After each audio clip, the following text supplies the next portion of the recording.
di mana khotib itu wajib menyampaikan 5. Ya, alhamdulillah, sholawat, wasiat taqwa, ayat Quran, dan terakhir adalah doa. Nah, yang sekarang persyaratan ini dari sisi khutbahnya. Wasyurito, dan selanjutnya dipersyaratkan julusun, duduk bainahuma, di antara keduanya, untuk memisahkan khutbah yang pertama dengan khutbah yang kedua. Bitumak ninatin, dengan tumak ninah fihi, di dalamnya. Berarti sekira-kira dengan ucapan subhanallah. Jadi duduk kira-kira subhanallah baru berdiri lagi. Ya umumnya orang baca sholawat ya. Jadi andai kata si Bilalnya lupa baca sholawat pun tetap sah. Yang penting imamnya duduk kemudian bangkit lagi berdiri. Nah buat kita yang lagi jadi makmum disunahkan juga berdoa atau membaca surah Al-Ikhlas. Ya, jadi pilihannya 2, terserah, mau doa silakan, mau baca surah Al-Ikhlas silakan. Walau syakka, dan jika ragu fitar kifardin, dalam meninggalkan suatu kefarduan, minal khutbati, dari khutbah, ba'da firogiha, setelah selesainya, ya setelah waladikrullahi akbar gitu ya, aqimus sholat, khotib turun, dia ragu tuh. Tadi saya udah melakukan satu rukun ini belum gitu ya. Misalnya wasiat. Tadi saya udah wasiat belum? Lam yu'athir, maka tidak berpengaruh, alias tidak apa-apa. Jadi dihukumi khutbahnya tetap sah. Kama la yu'athiru, sebagaimana tidak berpengaruh atau tidak apa-apa. Asyaku, keraguan, fitar kifardin, dalam meninggalkan kefarduan, ba'da sholati, setelah sholat, awil wudu'i, atau setelah wudu. Nah ini kaidah fikih yang dulu kita pelajarin ya.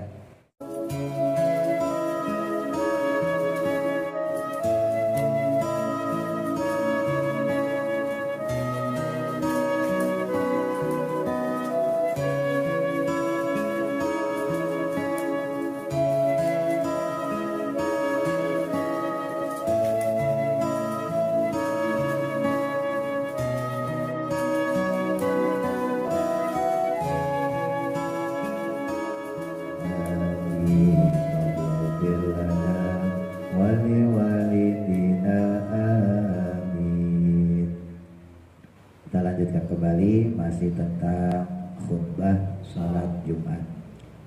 Bismillahirrahmanirrahim. Qala musannifu rahimahullahu ta'ala wa nafa'ana bihi wa bi barakati ulumihi fi daraini amin.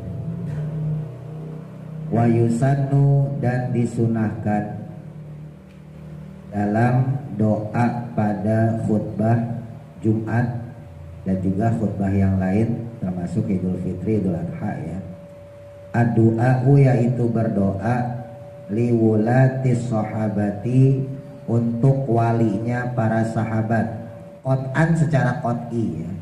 Maksudnya walinya para sahabat yaitu sahabat-sahabat yang memang terkenal kealiman dan kewaliannya. Di antaranya yaitu Khulafaur Rasyidin ya. Sahabat Abu Bakar, Umar, Utsman, dan Ali. Makanya kalau pas doa itu di khutbah kedua biasanya Bapak dengar misalnya ya, wardallahu, semoga Allah meridhoi an khulafa'ir rasyidin, kepada khulafa'ur rasyidin, sadatina Abi Bakr. Sadat kalau jamak itu bukan Sayyidina Abu Bakar tapi sadatina. Sadat itu jamak ya, kata tunggalnya sayyid. Kalau sendiri Sayyidina Abu Bakar ya, tapi kalau misalnya jamak sadatina Abi Bakrin wa Umar wa Utsman wa Ali, kan gitu ya. Jadi sebetulnya mulai angkat tangan doa itu ya pas di situ. Jangan pas Allahumma maghfirnya. Kebanyakan kan diantara kita mulai angkat tangan pas Allahumma maghfir ya.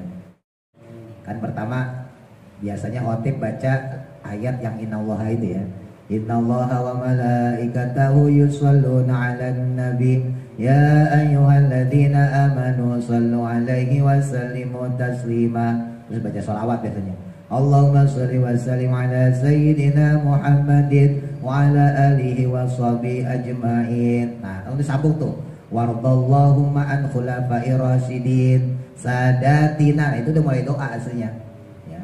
Wardallahumma, ya Allah semoga engkau meridhoi an khulafa'ir rasyidin, kepada khulafaur rasyidin, sadatina yaitu para pemimpin kami, Abi Bakrin wa Umar wa Utsman wa Ali, wa tabi'in wa tabi'in dan kepada tabi'in dan juga kepada para tabi'in, wa alaina ma'ahum dan juga semoga kepada kita semua, bi rahmatika ya arhamar rahimin. Baru dilanjut Allahumma ighfir lil mu'minina wal mu'minat gitu ya.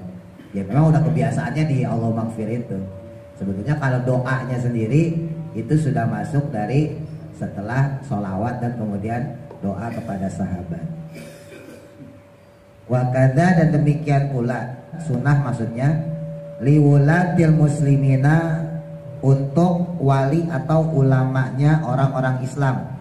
Jadi sunnah juga mendoakan ulama atau walinya orang Islam. Ya kalau kita yang terkenal ya Syekh Abdul Qadir gitu ya, Imam Ghazali dan sebagainya. Atau ulama-ulama yang berada di antara kita. Ya misalnya ulama-ulama yang sedang berjuang misalnya gitu ya. Atau ulama yang sedang sakit misalnya. Itu juga disunahkan. Cuman jarang dipakai biasanya. Wajuyushihim dan juga para tentara mereka. Maksudnya tentaranya kaum muslimin, bisolahi untuk kebaikannya, wan nasri dan juga pertolongan, wal qiyami dan juga kemenangannya, bil adli dengan keadilannya.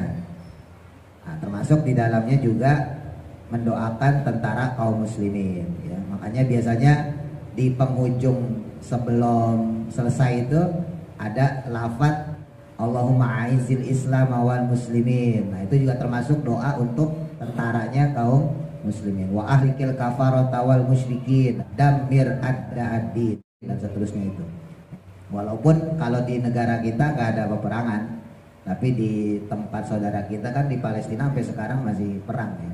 Jadinya wajib buat kita doain. Walaupun kalau dalam khutbah sendiri hukumnya sunnah.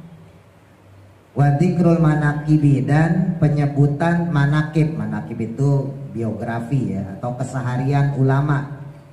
La yaqta'u itu tidak dikotikan. Al-wala'u tertibnya. Malam yu'addu selama tidak termasuk bihi dengannya mu'ridon yang menyimpang anil khutbati daripada khutbah. Adapun untuk penyebutan biografi atau ya keseharian ulama itu tidak ada kesunahan tapi diperbolehkan selama tidak menyimpang dari khutbah. Wafit tawasuti dan adapun dalam kitab tawasud yustarotu dipersyaratkan alla yutilahu untuk tidak memperpanjang khutbah itolatan dengan lama taktou yang dapat memutus al-muwalata ya kesinambungan ya terus menerus kama yaf'aluhu sebagaimana yang dilakukan kasirun kebanyakan minal khutobai oleh para khotib al-juhali yang bodoh-bodoh. Nah ini dikritik sama Imam Zainuddin Al-Malibari dalam kitab Fathul Mu'in. Beliau menukil kitab At-Tawassut ya. Jadi kalau khutbah itu diusahakan jangan terlalu lama, apalagi kalau khutbahnya monoton ya, membosankan. Khutbah kan masing-masing orang ada yang nyenengin ya, ada yang enak didengar, ada yang nggak nyenengin, ada yang nggak enak didengar. Cuman ya kadang-kadang khotib itu nggak rumongso kalau orang Jawa bilang, nggak ngerasa kalau dia itu udah kagak enak didengerin ya. Jamaahnya udah begini-gini masih aja nyerocos terus ya. Kalau saya pribadi jadi khotib itu saya sambil ngelihat jamaah Bapak Ibu, walaupun saya sendiri pakai teks ya. Kalau saya khotib itu saya pakai teks, tapi saya sambil ngelihat kanan kiri, wah ini udah mulai ngantuk nih, udah saya selesain. Berarti ceramah saya kagak enak gitu. Nah, jadi kalau bicara secara kesunahan tidak wajib ya, kesunahannya sendiri untuk khutbah, mau khutbah Idul Fitri, Idul Adha, termasuk khutbah Jumat yang kita bahas, ya itu sunahnya sebentar ya, tidak terlalu lama. Justru yang afdol itu sholatnya yang lama gitu. Ya kalau bisa pakainya surah Al-Jum'ah. Cuman kan kepanjangan itu. Nah biasanya standarnya udah Sabi'is sama Al-Ghoshiyah gitu ya. Nah itu udah cukup deh. Kadang-kadang ya maaf makanya dikritik nih sama Syekh Zainuddin Al-Malibari ya dalam kitab Al-Malibari, karena nggak sedikit orang tuh khutbah itu khutbahnya kepanjangan, Giliran sholatnya sebentar. Nah, sholatnya dalam nasroh lewat duha, ya, ayat kedua kulhu. Walaupun nggak apa-apa, nggak mempengaruhi sah sholat Jumatnya sendiri, tapi kurang bagus. Qala Syekhuna, berkata guru kita. Kalau dalam kitab Fathul Mu'in yang disebut Syekhuna, guru kita yaitu Imam Ibnu Hajar Al-Haytami ya. Imam Ibnu Hajar itu ada dua, ada yang Al-Asqalani, ada yang Al-Haytami. Kalau Imam Ibnu Hajar Al-Asqalani itu yang pakar hadis. Kalau Imam Ibnu Hajar Al-Haytami yaitu pakar fikih, pakar Quran. Gurunya Syekh Zainuddin Al-Malibari. Walau syakka, dan jika ragu fitar kifardin, dalam meninggalkan suatu kefarduan, minal khutbati, daripada khutbah, ba'da firogiha, setelah rampungnya, setelah selesainya. Andai kata kok ada khotib, dia syak, ya dia ragu. Ya, kalau ragu berarti udah apa belum gitu ya. Bukan yakin, kalau yakin berarti sesuatu yang tidak meragukan, lawannya syak. Nah, ketika ada seorang khotib dia ragu akan satu rukun khutbah. Pertama alhamdulillah ya, terus kemudian sholawat, terus kemudian wasiat. Ini harus ada di khutbah pertama dan khutbah kedua. Nah, terus kemudian baca ayat dan kemudian terakhir doa ya. Untuk baca ayat dan doa itu boleh ditaruh di khutbah pertama, boleh ditaruh di khutbah kedua. Dua-duanya lebih bagus. Nah, andai kata kok ada khotib ragu setelah selesai, jadi datangnya keraguan itu setelah selesai.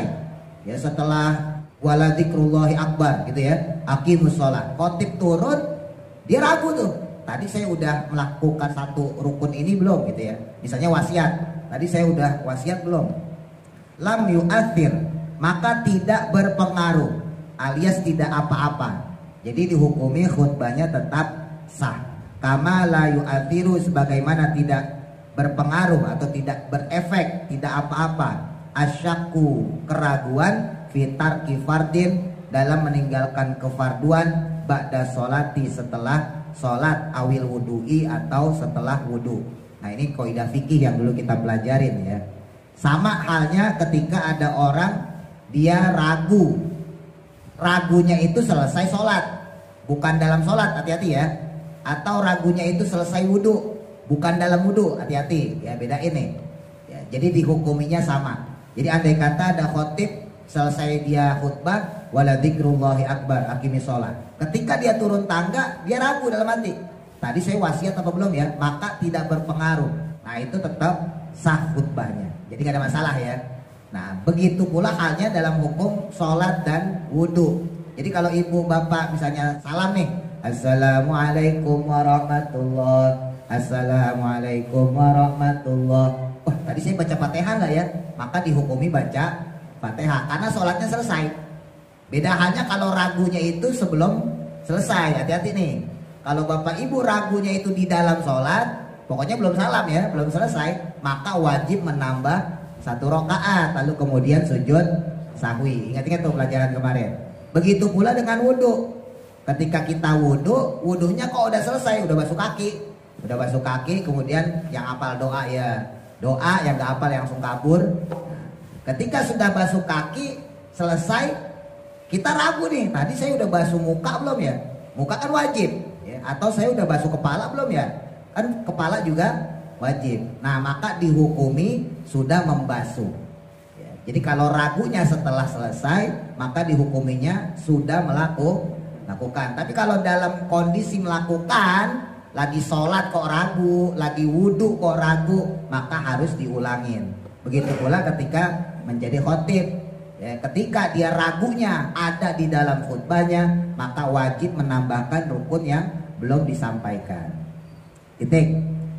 Wasyurito, dan juga dipersyaratkan fihima, di dalam keduanya, ayil khutbata, ini maksudnya dalam kedua khutbah. Ini syarat tambahan dari sisi khutbahnya sendiri.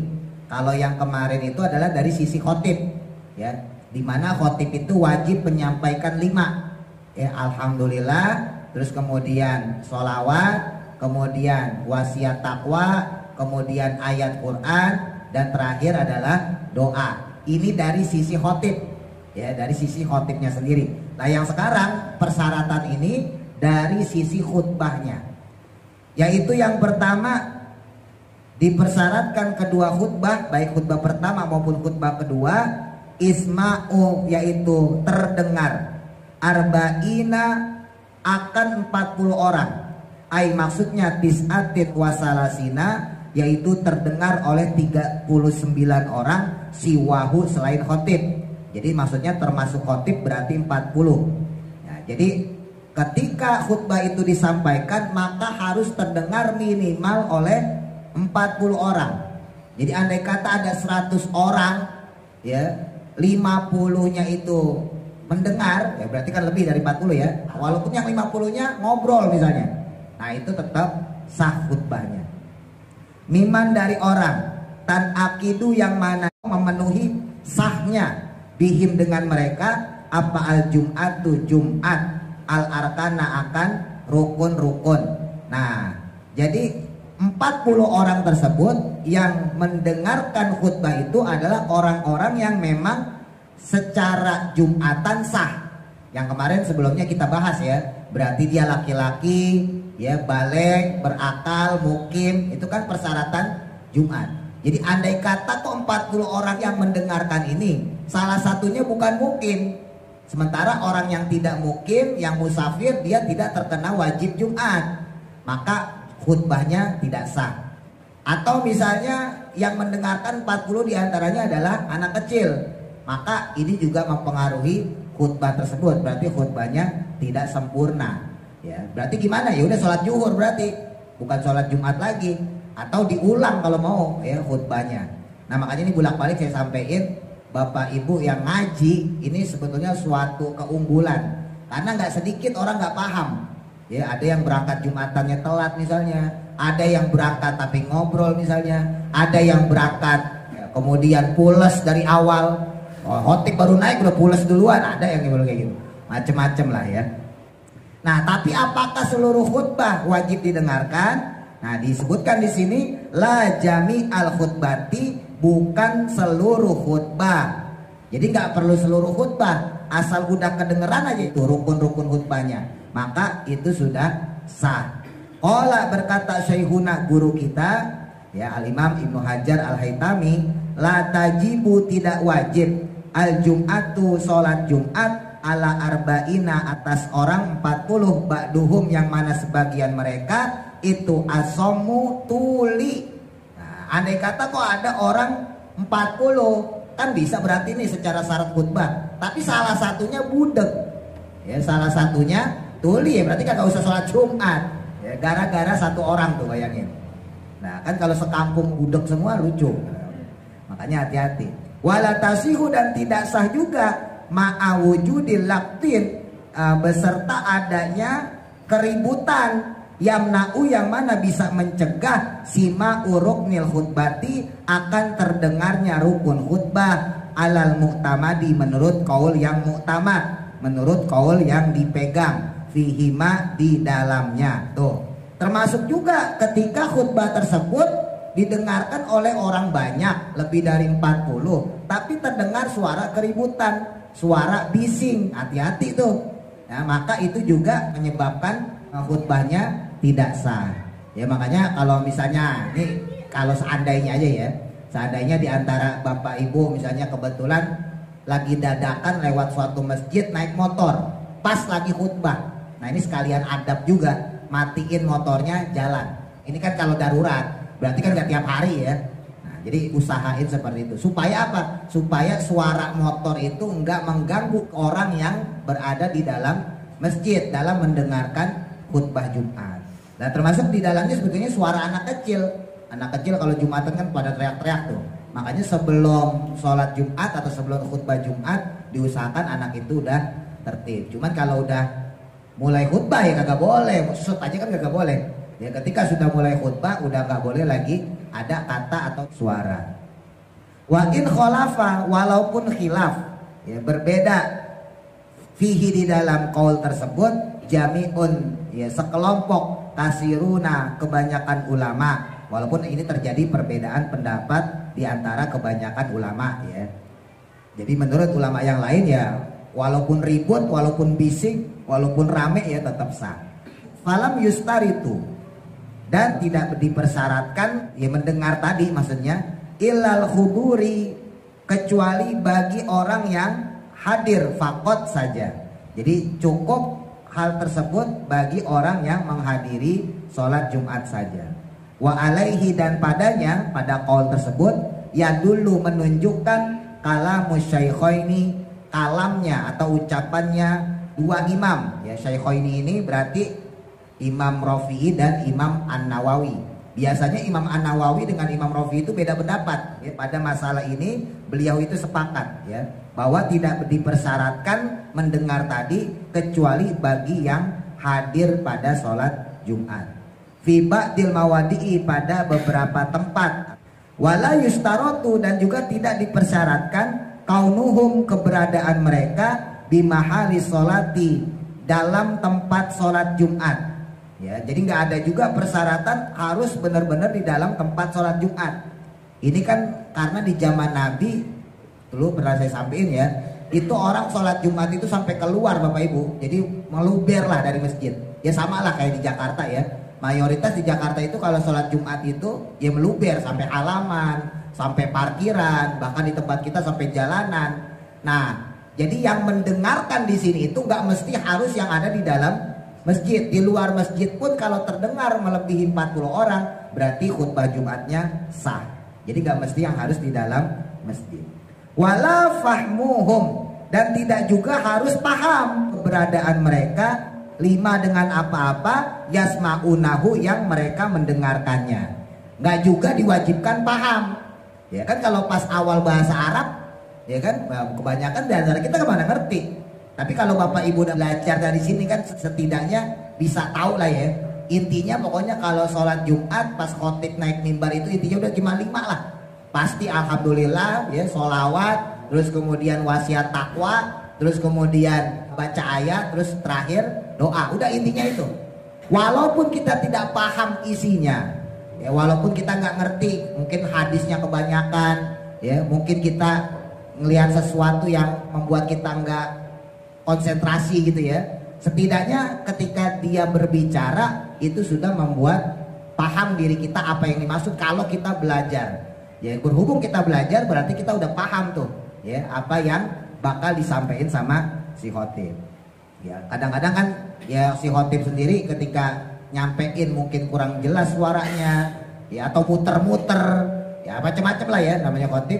Nah maka kepemahaman tersebut tidak mempengaruhi syarat khutbah Jumat sendiri. Yang penting terdengar. Ya, jadi titik poinnya di sini adalah yang penting khutbah Jumat itu terdengar. Terus yang kedua, wasyurito disyaratkan juga fihima di dalam keduanya. Di dalam kedua khutbah arabiyatun berbahasa Arab. Nah, jadi wajib pakai bahasa Arab. Littiba'i salafi, karena mengikuti ulama salaf, wal kholafi, dan ulama kholaf. Ulama salaf itu ya imam mazhab, ya Imam Hanafi, Maliki, Syafi'i, Hambali. Periode setelah beliau-beliau itu disebut ulama kholaf sampai sekarang ya disebut ulama kholaf. Cuman kalau yang era 1500-an kemari lebih sering disebut ulama modern ya atau ulama kontemporer. Tapi kalau secara fikih sendiri disebutnya ulama kholaf. Sedangkan periodenya Imam Hanafi, Imam Maliki, Imam Syafi'i, Imam Hambali, dan sebelumnya itu disebut ulama salaf, ulama terdahulu.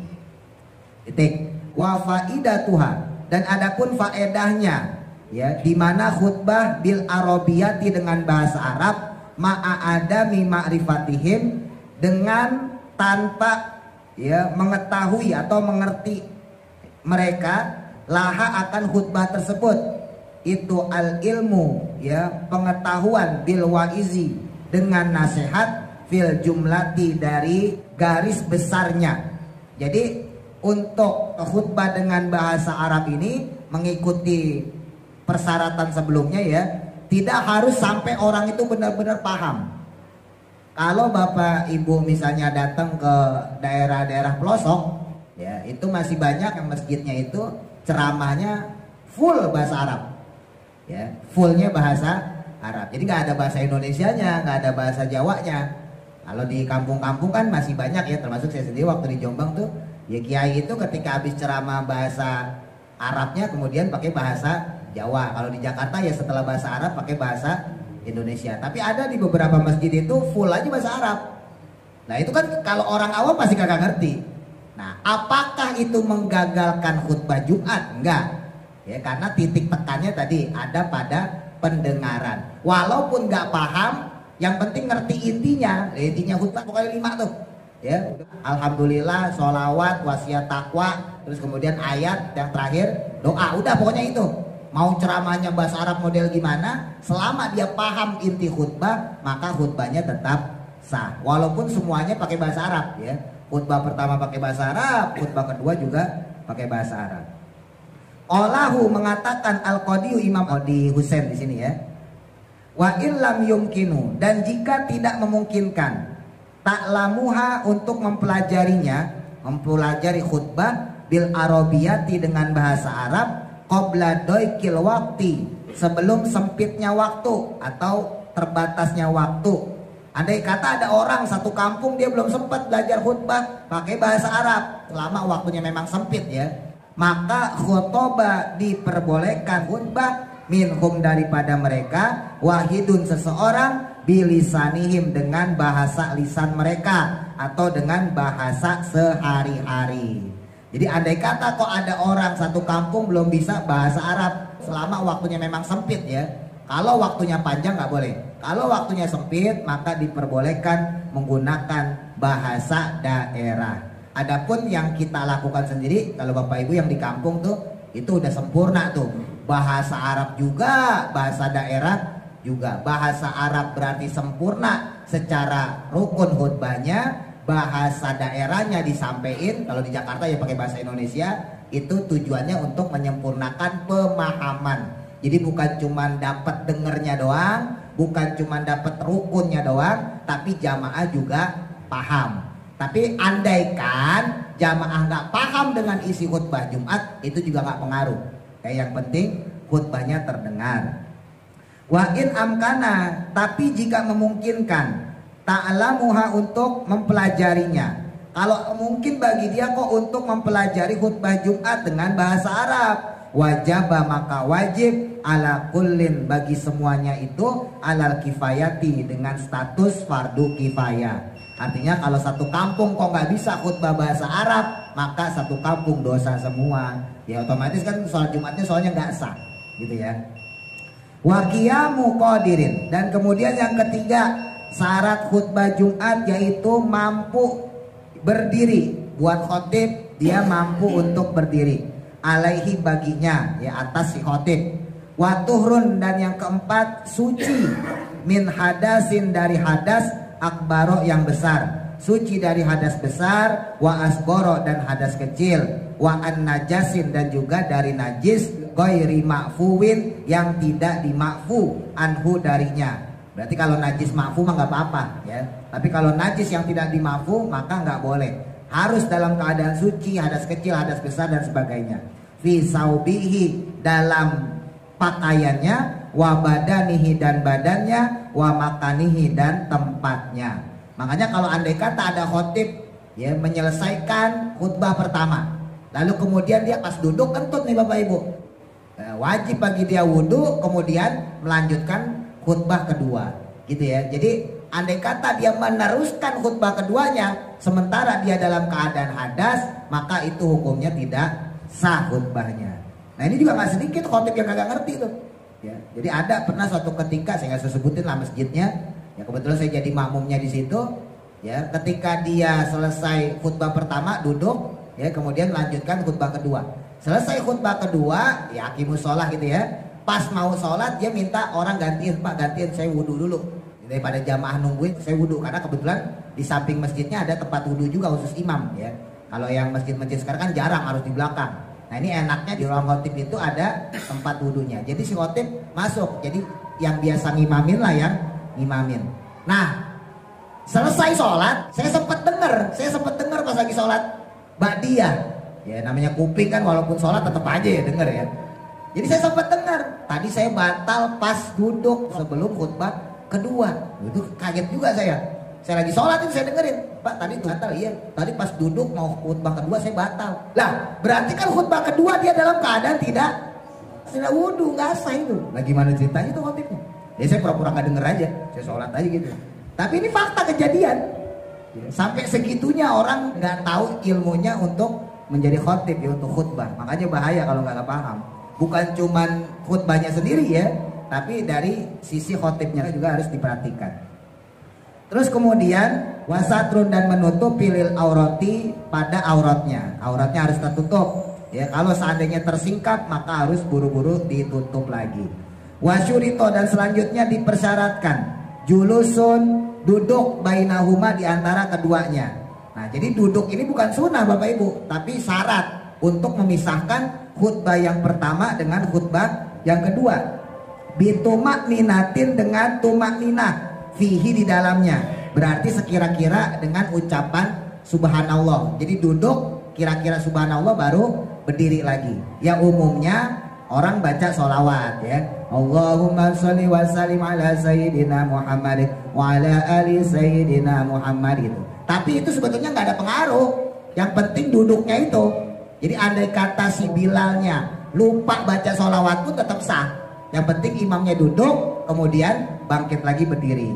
Nah buat kita yang lagi jadi makmum, baik khutbah Jumat maupun khutbah yang lain ya, baik khutbah Idul Fitri, besok nih Idul Adha ya, terus misalnya sholat istisqa minta hujan, sholat gerhana dan sebagainya, disunahkan juga berdoa atau membaca surah Al-Ikhlas ya. Jadi pilihannya dua, terserah, mau doa silakan, mau baca surah Al-Ikhlas silakan. Doanya apa? Doanya bebas, mau Robbana Atina ya boleh, mau Robbing Firli ya boleh. Yang penting ambil kesunahan berdoa bainal khutbataini, antara dua khutbah. Sekali lagi bukan cuma sholat Jumat ya, termasuk juga sholat Id, sholat gerhana dan juga sholat istisqa. Wasuna dan disunahkan ayakuna, yaitu lamanya duduk di qadri suratil ikhlasi, dengan kira-kira sepanjang surah Al-Ikhlas. Nah jadi sunahnya itu lamanya seperti kira-kira panjang surah Al-Ikhlas. Wa ayyaqra'aha, dan juga sunnah ya membacanya fihi di dalam duduk tersebut. Jadi sunnah juga bagi khotib membaca surah Al-Ikhlas ketika duduk antara kedua khutbah. Waman, dan adapun orang, maksudnya khotib di sini, khotobah yang dia khutbah qaidan dengan duduk. Lah andai kata ada orang khutbahnya duduk liudrin, karena uzur ya, karena misalnya sakit atau karena tiba-tiba encoknya kumat ya, baru alhamdulillah nahmadu wa nasta'inu wa nastaghfiruh, kumat encoknya, duduk nggak apa-apa. Nah cuman bagaimana cara memisahkan antara dua khutbah? Fasola, maka dia itu memisahkan bainahuma, antara kedua khutbahnya, bisaktatin, dengan cara diam, wujuban, dengan hukum wajib. Nah bagi khotib yang seperti itu, untuk memisahkan khutbah yang pertama dan yang kedua, cukup dia diam saja. Ketika dia diam maka dianggap sah. Wafil Jawahiri, dan dalam kitab Al-Jawahir, laulam yajlis, jika tidak duduk ya si khotib hasibatan, maka terhitunglah dia wahidatan, melakukan satu khutbah. Jadi andai kata khotib kok kagak duduk ya, misalnya cuma membungkuk gitu ya, kagak duduk, maka si khotib tadi terhitung hanya melakukan satu khutbah. Fayajlisu, maka hendaklah dia langsung duduk, wayakti, lalu melakukan bisalisati, dengan yang ketiga. Jadi khutbahnya harus 3 kali, karena yang pertama dan keduanya itu tidak terpisah ya. Ingat ya, yang pertama dan kedua harus dipisahin sama duduk. Lah kok kalau dia nggak duduk, maka yang satu kedua itu dianggapnya satu. Khutbah pertama, khutbah kedua dianggapnya satu, maka dia harus duduk lagi, kemudian melaksanakan khutbah yang ketiga, yaitu yang kedua tuh. Jadi khutbah yang ketiga itu adalah khutbah yang kedua. Dikit lagi ya.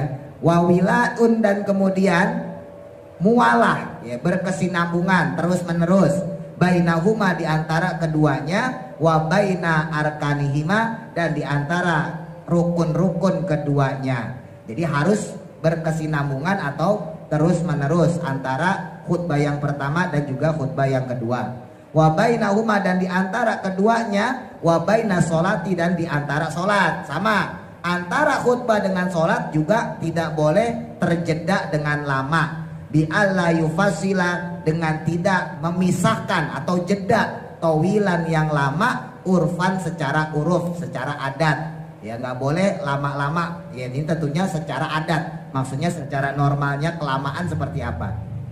Tapi dalam kitab Bughyatul Murtasyidin atau dalam kitab I'anatul Thalibin, syarahnya kitab Fathul Mu'in, itu disebutkan tadi misalnya saya contohin, seandainya si khotib itu batal wudhu, ya ketika mau sholat, wala dzikrullahi akbar, turun dari mimbar terus kentut, terus dia mau wudhu dulu untuk sholat Jumat sebagai imam, itu diperbolehkan karena wudhu itu tidak termasuk jeda yang lama.